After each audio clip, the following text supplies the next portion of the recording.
La ciencia en el Génesis. El primer capítulo se llama El origen. ¿Qué o quién es Elohim? Vamos a leer un poco. ¿Por qué estoy aquí? ¿Para qué? ¿Cómo? ¿Cuándo? ¿Quién o qué? ¿Y cuál es la razón de mi existir? ¿Existe un creador? Y si existe, ¿quién es? ¿Qué quiere? ¿Cómo es? ¿Existe la causa y el efecto? ¿O simplemente todo es casualidad? A través de la historia de la humanidad, estas preguntas no las hemos formulado los seres humanos, y en el afán de responderlas se han imaginado todas las teorías, desde las más descabelladas hasta las científicas. Gracias a arduas investigaciones realizadas por personas disciplinadas y tenaces, se han podido comprobar muchas teorías científicas y las teorías más descabelladas se han ido descartando. Lo cierto es que entre más se avanza en la investigación científica, más se comprueba lo que está escrito en el Antiguo y en el Nuevo Testamento. ¿Lo sabías? Así es.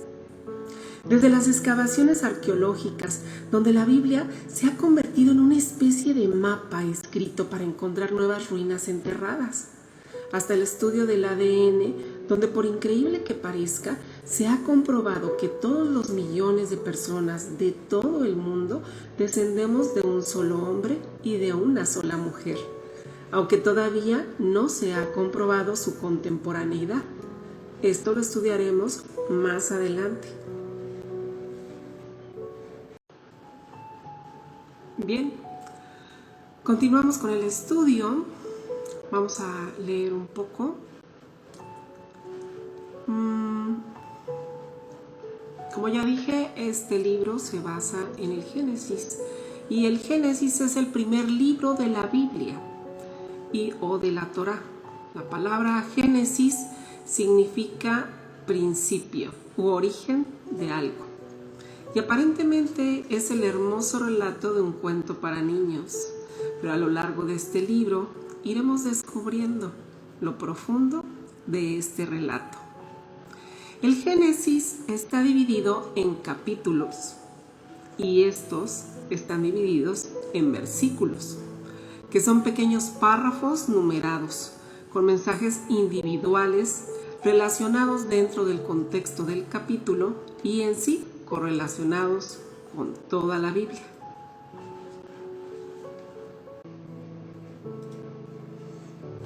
Génesis 1:1, es decir, Génesis capítulo 1, versículo 1.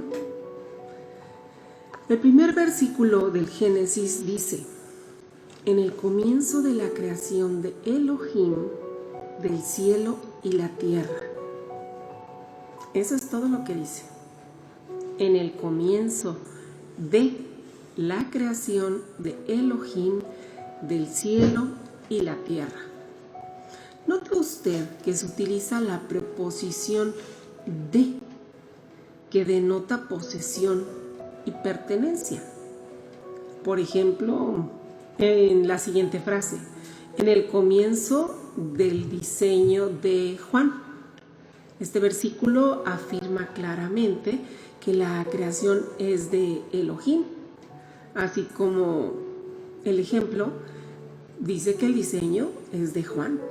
En este caso, la creación es de Elohim y él la hace. ¿Ok? Además, el primer versículo trata específicamente del tema del comienzo de la creación. ¿De qué? Del cielo y la tierra. Y no de ninguna otra creación, como algunos quieren y lo han interpretado. Ojo.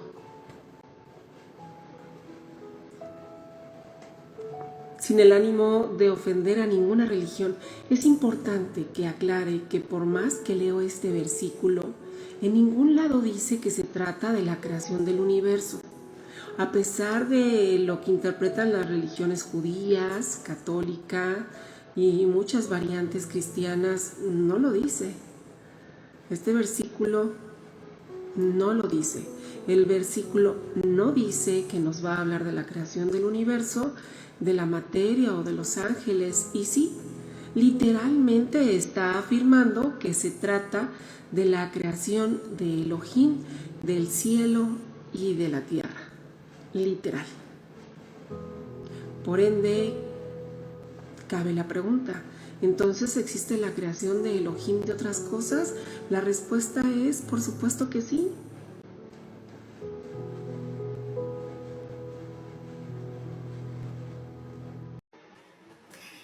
¿En algún momento has tenido la oportunidad de leer el Génesis? Platícame, ¿qué opinas?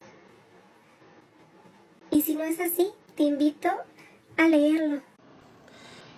Es importante recordarles que este libro, este estudio se basa en el Génesis de la Torá, traducida directamente del hebreo al español en su edición 1999 por Daniel Ben Itzhak, editorial Grupo Planeta, donde la traducción fue efectuada en Jerusalén, siendo la primera Torá en la historia traducida al castellano, que se puede adquirir en las librerías de Hispanoamérica. Por tanto, significa, como lo indica su prefacio, que esa traducción se apega al hebreo original. Lo anterior tiene gran importancia debido a que al acudir al origen de la Biblia, es decir, a la Torá, se evitan errores e influencias de malas interpretaciones de las diferentes y múltiples versiones, traducciones y concilios, múltiples concilios a los que han sometido a las diversas versiones de la Biblia a lo largo de más de 2000 años, en donde les han cambiado dependiendo de lo que quieran quitar o poner. En este caso, la Torá en la que me estoy basando no tiene ese tipo de manejo, es directamente del hebreo al castellano. Continuamos en nuestro estudio, estamos en Génesis 1:1. Y una vez que nos ubicamos que el Génesis no está hablando de la creación del universo, sino que está diciendo que se trata de la creación del cielo y la tierra, podemos avanzar, pues en este libro, en este estudio, la interpretación de este versículo será literal. Es decir, nos enfocaremos a la creación del cielo y de la tierra. Ok, otro misterio que nos presenta este versículo es ¿qué o quién es Elohim? Para contestar esta pregunta, debo exponer algunos argumentos y referencias. En la antigüedad, el pueblo israelí utilizaba la lengua aramea para comunicarse en los asuntos seculares, es decir, cotidianos. Así es como hablaba la gente normalmente. Y la lengua hebrea se consideraba sagrada. Se utilizaba únicamente para la lectura de la Torá y los temas sagrados. Incluso en la actualidad se desconocen los significados de muchas palabras o expresiones del hebreo antiguo. Y la palabra Elohim pertenece o tiene su origen en el hebreo antiguo y no es del hebreo moderno que hoy en día se habla en Israel. Aunado a esto, debemos tomar en cuenta que las traducciones literales de un idioma a otro muchas veces resultan en una pérdida del verdadero significado. Por lo tanto, con el fin de rescatar la verdadera esencia de la palabra escrita en la Torá, y en este caso en particular de la palabra Elohim, ¿qué es lo que verdaderamente significa? Es importante que comprendamos su real significado, tomando en cuenta el contexto hebraico e ideológico de la época, es como vamos a poder entender el verdadero significado. Vamos a continuar en otro video. Estamos estudiando Génesis 1:1, que dice: en el comienzo de la creación de Elohim, del cielo y la tierra. Específicamente estamos analizando la palabra Elohim. La palabra Elohim ha sido mal traducida al castellano como Dios. Esto es importante analizarlo, ya que la palabra Dios tiene su origen o su raíz en el latín Deus, y significa ser supremo o deidad, es decir, ser divino o esencia divina. Y a su vez, la palabra divino tiene su origen en la divinidad del concepto grecolatino y no del concepto hebreo. ¿Se acuerdan que tenemos que irnos a lo que es la forma de pensamiento, el contexto hebraico? Entonces es muy diferente el contexto grecolatino al contexto hebraico. Y la palabra, este concepto de divinus se asociaba con Zeus, Júpiter, que era el dios de los romanos, y su corte de dioses menores. Por lo tanto, se tradujo Elohim como Dios y le dieron la identidad y personalidad de Zeus a Elohim, que aunque tampoco es su nombre, esto lo vamos a ver más adelante, pues él es el innombrable, nos puede ayudar a conocer ciertas características de él. Y bien, vamos a regresar a lo que es el estudio de la palabra Elohim. Este fue un paréntesis de la palabra Dios. Conforme a diversas fuentes que he consultado y que están citadas en la bibliografía, que por supuesto a ver cómo la pongo aquí, la palabra Elohim tiene su raíz en la palabra Eloah, que significa poder. Y la terminación him denota un plural, por lo que podemos deducir que Elohim en hebreo antiguo es plural. Por tanto, Elohim literalmente significa poderes. Así es. Vamos a continuar en otro video. Bien, y esto cada vez se va a poner más bueno. Continuamos investigando cuál es el significado de Elohim. Ya determinamos que literalmente significa poderes, tomando en cuenta que en el contexto hebraico sagrado, la palabra Elohim hace referencia al creador del cielo y de la tierra. Podemos comprender que su traducción significa, por interpretación, la plenitud de los poderes, el poder de los poderes o la fuente, el origen de todos los poderes, es decir, la totalidad de los poderes. Elohim, la totalidad de los poderes, la fuente. El concepto que ahora se tiene de Dios es muy diferente del que tenía Yeshua HaMashiach, Jesús, el Mesías.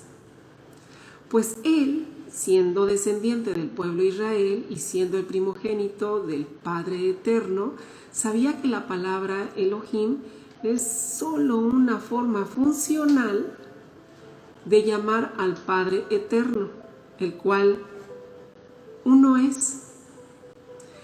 Y es que en ese uno se comprende el todo y no se limita a ser solo Elohim,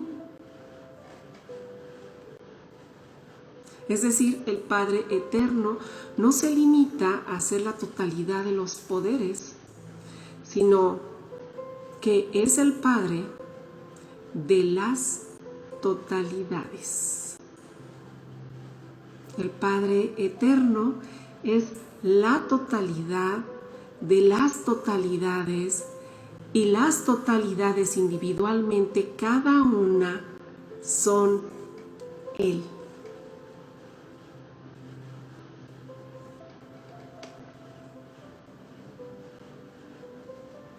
Amén.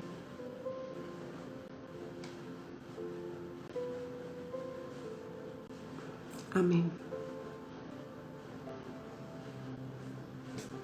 Me quedo sin palabras. Yo sé que esto fue muy rápido. Lo bueno es que está en video y lo puedes volver a oír. Si tienes dudas, pregunta. Quiero hacer aquí una pausa para analizar la palabra totalidad. Totalidad de las totalidades. Según la RAE, la Real Academia Española, la palabra totalidad significa todo. Otra acepción significa conjunto de todas las cosas o personas que forman una clase o especie, como por ejemplo la totalidad de los vecinos. Bueno, esa es una totalidad, cuando están todos los vecinos en un conjunto. Podemos hablar de muchos conjuntos y cada conjunto es una totalidad. Y todas las totalidades, eso es el Padre Eterno. La totalidad de las totalidades, pero no me quiero adelantar mucho, solamente quise hacer esta pausa para entender qué significa totalidad.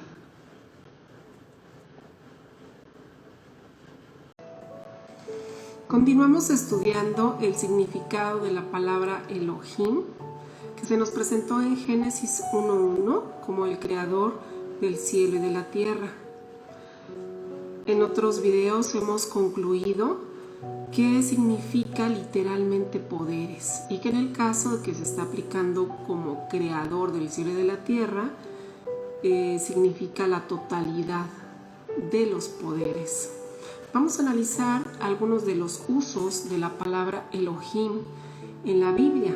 En Éxodo 23, de entre los mandamientos, donde dice: no tendrás Elohim ajenos delante de mí. Uno de los significados de la palabra ajeno, del latín alienus, es de otra clase o condición. Por lo tanto, lo que el versículo en verdad dice es: no tendrás poderes de otra clase o condición delante de mí. Sin embargo, se ha traducido comúnmente y equivocadamente como no tendrás dioses delante de mí, lo cual es muy diferente al significado real del hebreo original. En la Biblia vemos que la palabra Elohim se utiliza para nombrar tanto al Creador como a otros dioses, poderes ajenos. Esto se debe a que la palabra Elohim no es el nombre del Creador ni del Padre Eterno, solo es una palabra que hace referencia a una función dentro de un contexto específico. Vamos a ver. Algunos traducen Elohim como el poderoso. Sin embargo, es muy impreciso, ya que Elohim no es un personaje y no tiene nada que ver con el concepto grecorromano de deidad poderosa, pues esos Elohim, poderes, son de otra clase o condición. Elohim es todo el poder, es la totalidad de los poderes, y cualquier poder está embebido en él, está dentro de él, nace de él, por ello no tiene ni principio ni fin, parecido a lo que es la energía, que no tiene principio ni fin. Sin embargo, no podemos reducir a Elohim en energía. Y tú, cuéntame, ¿has estudiado el significado de la palabra Elohim?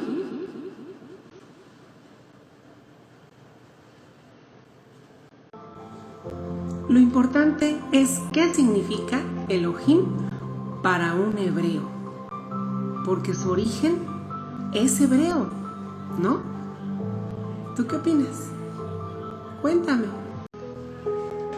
Qué interesante es analizar que el concepto grecolatino de la divinidad era muy diferente al concepto que tenía el pueblo hebreo de Elohim. Muy diferente. Es importante que entendamos las diferencias, y esa diferencia es la que nos va a ayudar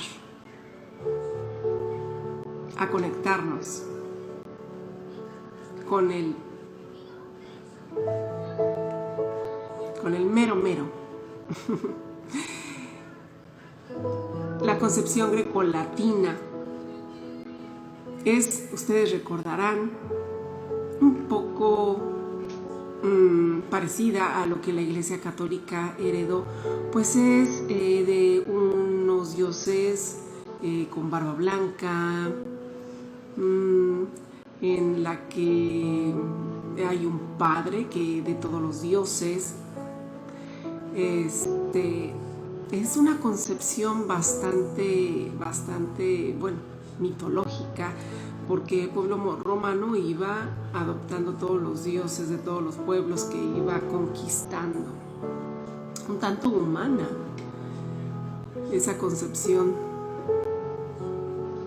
de Dios, Deus, Júpiter, Zeus. Sin embargo, para los hebreos, Elohim es muy diferente, ya que Elohim, como lo hemos visto en los estudios, es la totalidad de los poderes, es la fuente de donde emanan todas las fuerzas.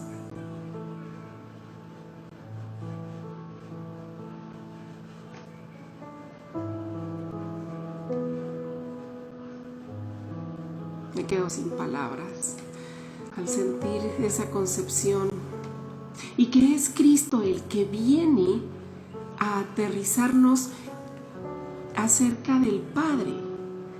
Pero eso es mucho más profundo. Eso no lo tenía el pueblo judío. Por eso es que cuando Cristo le llamaba Padre decían, oh, ¿qué sé? No, eso es blasfemia. ¿Qué te pasa? ¿Cómo vas a ser tú su hijo, no? Y mucho más primogénito. Estos conceptos hay que entenderlos bien para poder crecer. La herencia de la concepción divina grecolatina no nada más la ha heredado la Iglesia Católica Romana, sino casi todas las cristianas, ya que, bueno, pues de ahí vienen. Fue en 1600 más o menos cuando Lutero se revela a la Iglesia Católica y empieza el protestantismo. Así que todas las iglesias cristianas de hoy en día vienen de la Iglesia romana. Por tanto, el concepto de Dios que se tiene es grecolatino. Debemos de recuperar el verdadero concepto, el concepto hebraico de quién es Elohim, pero sobre todo el concepto de Yeshua HaMashiach, Jesús nuestro Mesías, de quién es el Padre eterno. Tenemos que recuperarlo.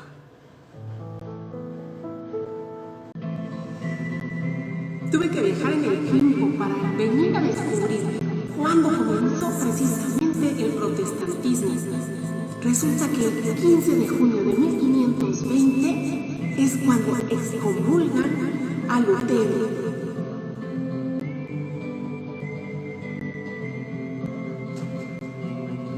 Muy bien. ¿Y tú? ¿Qué sabes más de esto? Cuéntame. Ya me voy a regresar. Yo sé que esto es muy fuerte, pero se tenía que decir y se dijo.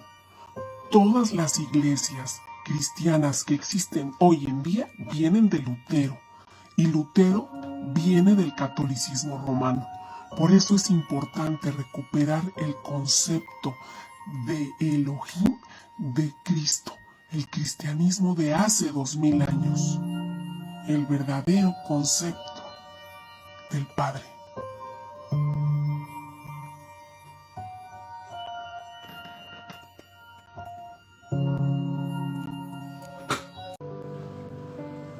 Es un hecho que los hebreos no van por las calles tocando las puertas o en las oficinas, yendo de escritorio en escritorio, tratando de compartir su concepción de Elohim.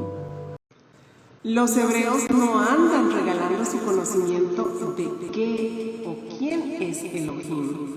Solo nos miran y permanecen callados y atesoran para sí mismos ese conocimiento. El concepto grecolatino de la divinidad siempre va a chocar con la ciencia, ya que la ciencia lo demuestra. No existen. Ese tipo de dioses mitológicos no existen. ¿Y tú? Cuéntame, ¿sabes a qué me refiero con el concepto grecolatino de la divinidad? Platícame un poco.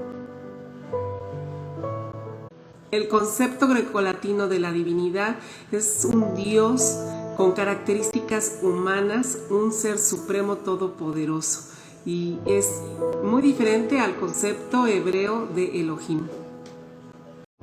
Lamentablemente, los romanos, al tomar la iglesia cristiana y romanizarla, nos heredaron ese concepto grecolatino de la divinidad. El conocimiento de qué es Elohim para los hebreos es tan valioso que no van por las calles tocando puertas y compartiéndolo.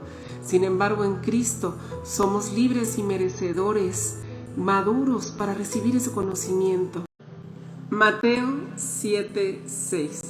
No deis lo santo a los perros, ni echéis vuestras perlas delante de los cerdos.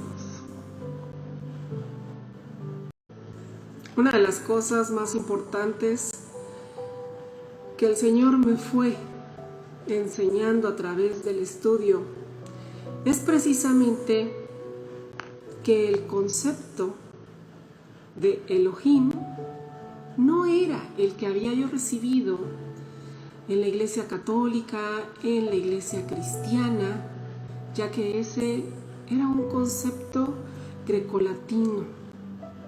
Que Elohim era algo más grande. Y el Padre Eterno me ayudó a llegar a esta conclusión a través del estudio de su palabra y de los libros que he mencionado.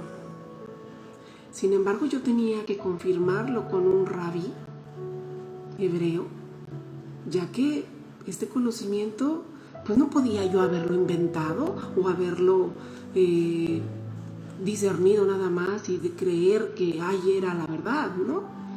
Entonces me di a la tarea de confirmarlo con un rabí. Consulté al rabí Joseph Fleischmann, quien tuvo a bien confirmarme este conocimiento acerca del significado de Elohim. Es por eso que digo que si ustedes se acercan a los hebreos y en especialmente a los rabí, ellos sí te lo comparten, sí te dicen qué es lo que significa Elohim para ellos. En otro video voy a compartir qué fue lo que me dijo el rabí Joseph Fleischmann acerca de qué es Elohim para un hebreo. Después de mucho estudiar, de años y años de estudio y de tener una relación intensa con el Padre Eterno, el Espíritu me permitió discernir, entender que Elohim era mucho más que el concepto grecolatino de un Dios. Así que hice una carta, busqué a un rabí, el rabí Fleischmann, y dice lo siguiente: ¿cuál es el significado de Elohim? Es muy importante para mí porque yo no creo que Elohim signifique Dios. Para mí, Elohim significa más. Su respuesta dice: de todos los nombres divinos, Elohim es el único que es en forma plural. La implicación del nombre y la razón de la forma plural es que Elohim es la fuerza interior detrás de todas las entidades y poderes de este mundo. Aunque los elementos del mundo se nos presentan como poderes independientes, como el sol, la luna y las estrellas, y todo lo que existe bajo el sol, el nombre Elohim declara que su poder es eternamente dependiente en el gran poder de todos los poderes. Amén. Y continúa. El Zohar enseña además que el nombre se compone de dos partes: la división de arriba en las palabras mi y elá. Esto alude al verso que nos impulsa a mirar hacia el cielo, en las grandes constelaciones de los cielos, y declarar: ¿quién? Mi creó estos. Elé, Isaías 40:26. Elohim es el amo de todas las fuerzas, es aquel que une a todos en su infinito poder. Sinceramente, Rabí Joseph Fleischmann. Esa fue su respuesta y vino a confirmar lo que yo había entendido, que Elohim es el poder de todos los poderes, la totalidad de todos los poderes. Es la fuente, es el origen de todos los poderes. Elohim no es un Dios grecolatino, es mucho más. Amén. Todos los poderes nacen de Elohim, son solo una manifestación de Elohim. Bien, los noto un tanto inquietos y creo que es momento de avanzar. Efectivamente, Elohim no es un individuo y tampoco es un ser, como mencioné en algún video anterior. Solo es un nombre funcional que describe características del Padre Eterno, que es el todo.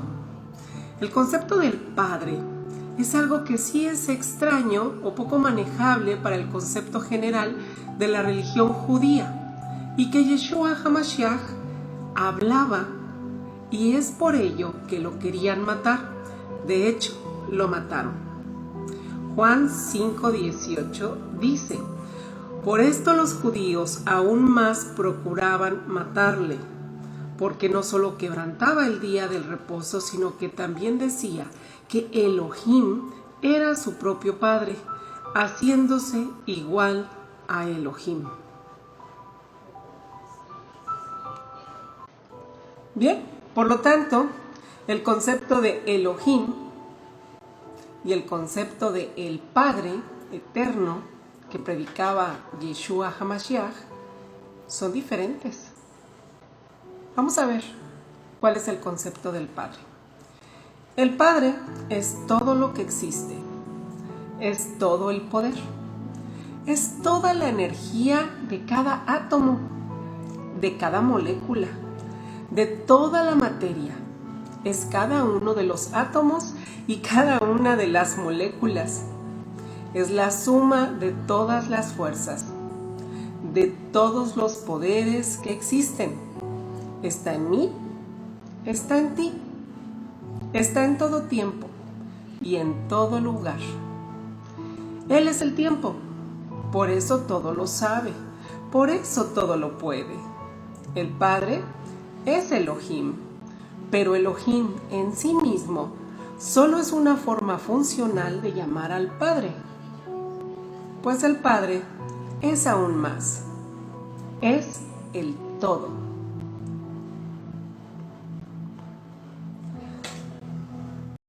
Así comprendemos que Elohim no es el nombre del Padre Eterno, es como un nombre funcional. Y más que eso, es como un título que nos ayuda a describir y comprender qué hace, cómo es. Aunque Él es el incomprensible, siempre habrá más por comprender y por conocer de Él. En cada uno de nosotros, el Padre Eterno ha colocado un pensamiento acerca de Él, acerca de su existencia, para que a través de ese pensamiento o sensación lo percibamos. Y de ahí que desde hace miles de años la humanidad está en su búsqueda y seguimos en su búsqueda. Padre, te alabamos, te reconocemos, te percibimos, te amamos. Gracias, Yeshua, precioso, porque tú eres el que nos lleva al Padre. Tú eres el camino. Cuéntame, ¿qué edad tenías cuando descubriste y comprendiste que el Padre Eterno es el todo? Platícame.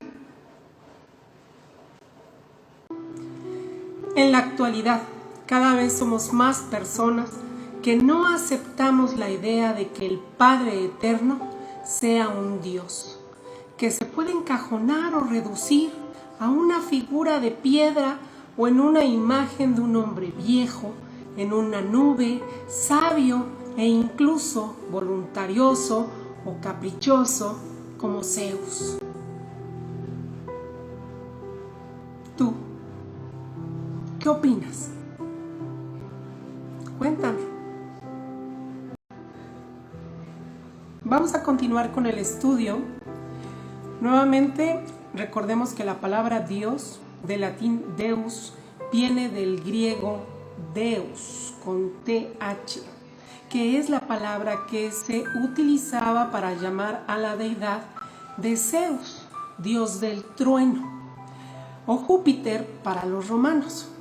Y como ahora sabemos, el trueno es una manifestación del poder de Elohim.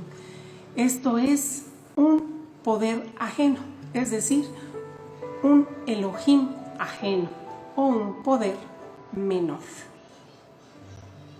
De esta manera, el Imperio Romano, en su afán de perpetuar a su dios, Zeus, lo camuflajeó y así ha permanecido en el lenguaje diario y en la vida de todos los humanos, aún cristianos y judíos.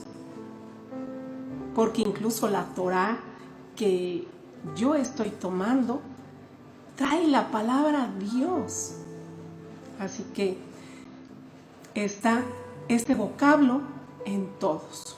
Incluso el concepto del Dios viejo y barbón que enseña la Iglesia romana es el de Zeus, lo cual aparta a todos los creyentes o a los que están buscando llegar al Padre de tener una relación con su verdadero Padre.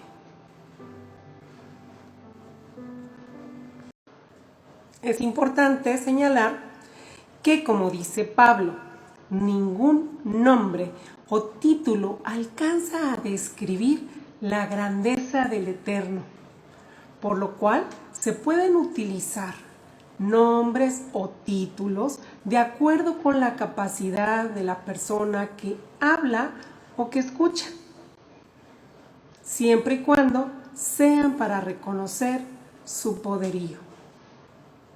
Sin embargo, para efectos de este estudio, es importante aclarar que el título Dios desvirtúa y minimiza el concepto real del Padre Eterno a un concepto de deidad griega, o mejor dicho, a un poder de otra clase o condición.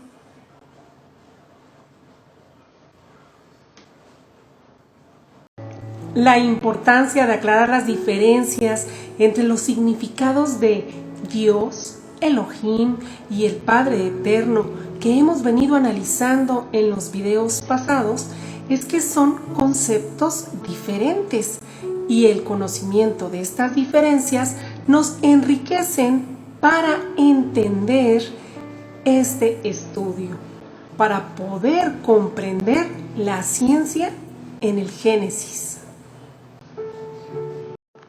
Por tanto, el objetivo de analizar los conceptos o las diferencias entre Dios, que es Zeus, Elohim, que es el poder de los poderes, y el Padre Eterno, que es el todo o la totalidad de las totalidades, es principalmente eso, conocer sus diferencias, y para nada es arrancar de nuestro vocabulario la palabra Dios, sino que comprendamos las diferencias entre el concepto greco-romano de la palabra Dios y el concepto hebreo de la palabra Elohim. Esto con el fin de que definamos qué o quién es Elohim, pero sobre todo, qué o quién es el Padre Eterno, aunque solo alcancemos a definir una pequeñísima forma de él y de manera muy incompleta.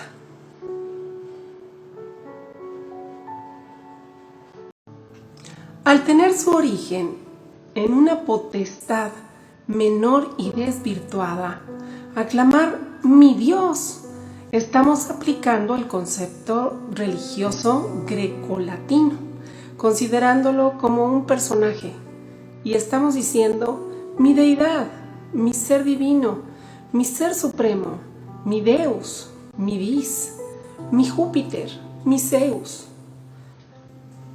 La cuestión aquí es que muchos dirán, ¿cuál es el problema? Yo creo que Él es un ser supremo. Y el problema es que Elohim no es un ser. Y por tanto, el Padre Eterno tampoco es un ser. Vamos a ver el significado de ser. En el diccionario de la Real Academia Española, la palabra ser significa esencia o cosas creadas. Y al Padre nadie lo creó, ni construyó. Aún más, Él es el Padre de todo, pues Él engendró al todo, constituyendo en sus creaciones la fuerza generadora para engendrar por sí mismas, como por ejemplo nosotros, los seres humanos, podemos generar el hombre, la mujer, podemos crear descendencia. Pero no por eso somos los padres de todo, solamente de nuestros hijos. Él, en cambio, sí es el Padre de todo lo que existe. Pero no es un ser. No podemos reducirlo a cosa creada o esencia. No. Elohim no es un ser, pero tampoco es un individuo. Es la totalidad de los poderes. Así el Padre tampoco es un individuo. Es la totalidad de las totalidades, incluyendo la totalidad de los poderes.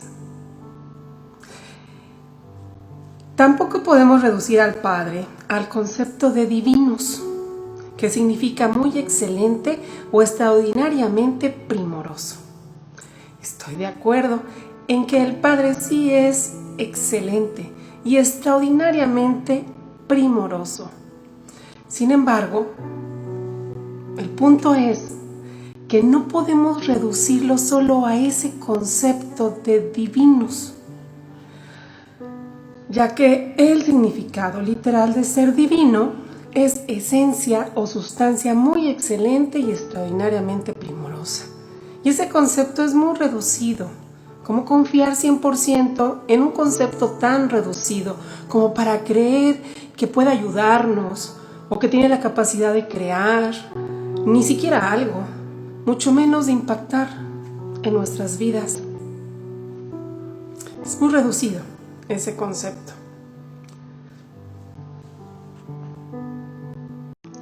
Y es que es muy diferente clamar mi Dios a clamar mi Padre.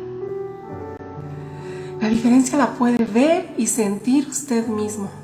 Al clamar mi Padre se aplica el concepto original que nos enseña nuestro Mesías, Yeshua. Y con ello decimos: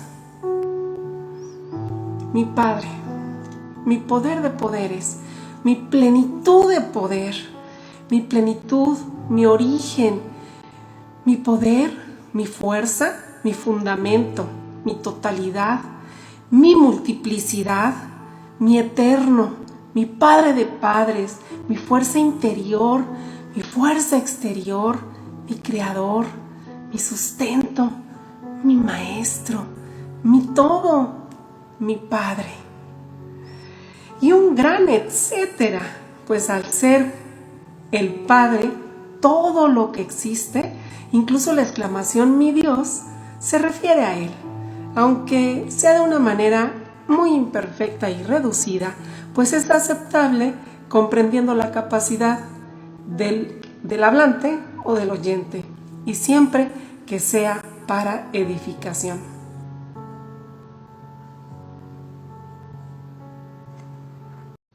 Ajá, cuéntame, ¿qué hiciste hoy para conectarte con el Padre?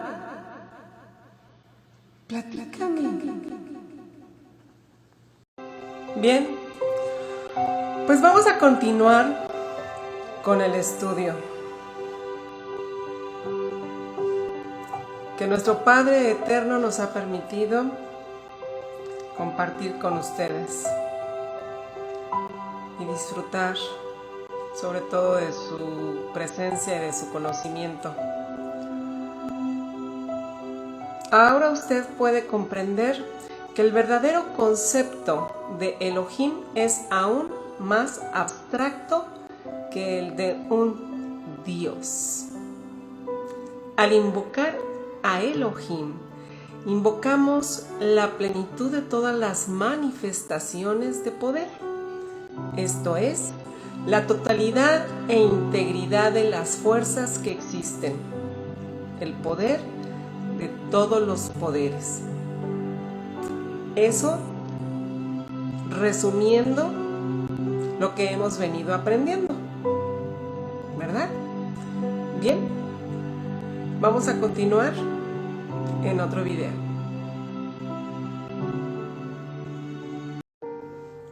El concepto del Dios grecolatino siempre va a chocar con la ciencia, ya que es improbable que en verdad exista un viejito todopoderoso haciendo mágicamente la creación como si fuera el mago Merlín, con su barba blanca y su cayado en la mano, acompañado de su hijito y una paloma blanca.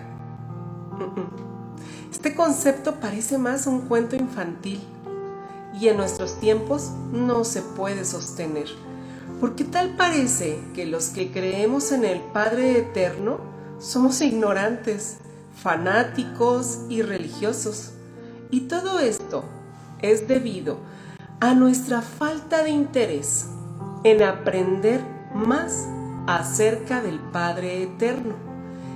Esto ha llevado a nuestra civilización a creer que la ciencia por sí sola puede ser la rectora de nuestras vidas. Es como si creyéramos que Elohim en sí mismo constituye en todo al Padre Eterno, del cual nos habló Yeshua HaMashiach, Jesús, nuestro Mesías, y que únicamente la totalidad de los poderes rige nuestras vidas, sin percibir la existencia de la suavidad del Padre Eterno.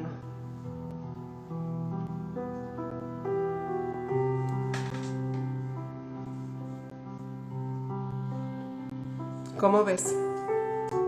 ¿Qué opinas? Cuéntame. Te escucho. Te leo. Cuéntame. Repite el video. Y cuéntame. En 1945 se encontraron unos textos escondidos en unas cuevas. Estos textos fueron escondidos ahí para salvarlos de la quema de libros de Constantino, que fue 300 años después de Cristo, cuando se fundó la Iglesia Católica, y que mandó quemar todos los evangelios que no le agradaban o que no le acomodaban, y solo dejó 4 evangelios que nos llegaron a estos días. Sin embargo, hubo quienes escondieron los demás evangelios en las cuevas de Egipto, Nahamadí.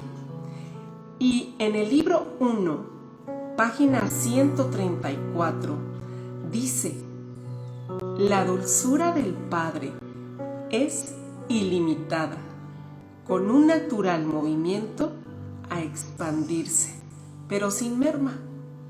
O sea, que se trata de una difusión implosiva hacia adentro y no hacia el exterior. Qué belleza de texto, tan lleno de sabiduría, tan lleno de gloria, que nos deja entender la forma en la que, de forma implosiva, el Padre crece, se expande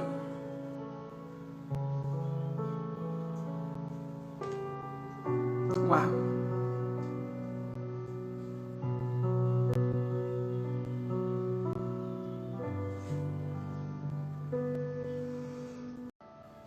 El Padre Eterno no tiene ni principio ni fin.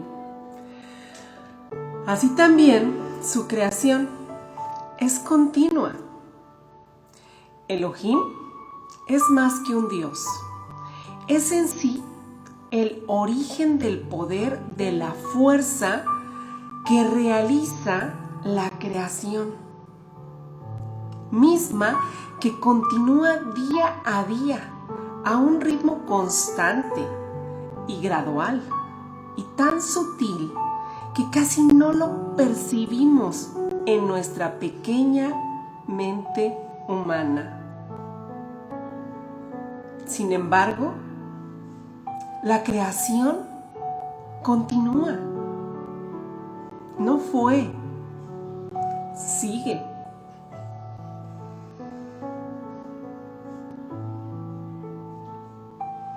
¿Qué opinas? Cuéntame. Te leo.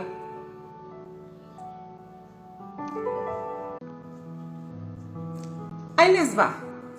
Entonces, Elohim es el poder que realiza la creación. Y según la Real Academia Española, la palabra poder es sinónimo de fuerza.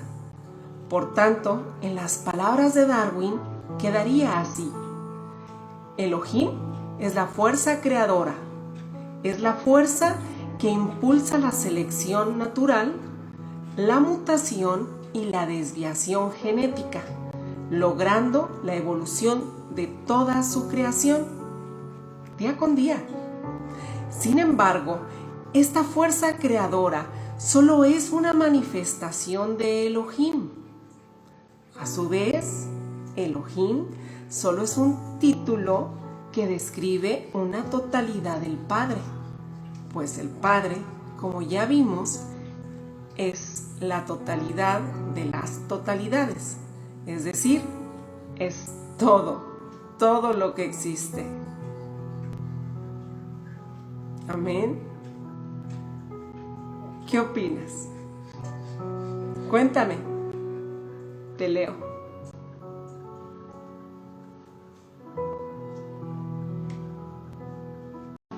Hablando del Padre, es imposible para ningún intelecto concebirle, conocerle o explicarle en su totalidad, pues para ello tendríamos que conocer el todo, y humanamente no hay quien lo pueda hacer. La explicación de quién es el Padre y de qué es Elohim, al parecer, no es científica, pues resulta ser que más adelante en este estudio encontraremos las razones científicas que nos ayudarán a entender su existencia.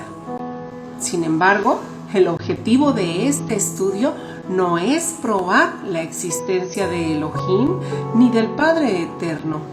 El objetivo de este estudio es poner en la mesa lo que dice el Génesis y lo que dice la ciencia acerca de cómo fue la creación del mundo.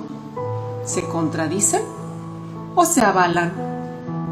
Ahora que ya tenemos el conocimiento de qué es Elohim y de quién es el Padre, podemos avanzar.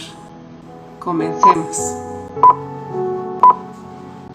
La ciencia en el Génesis.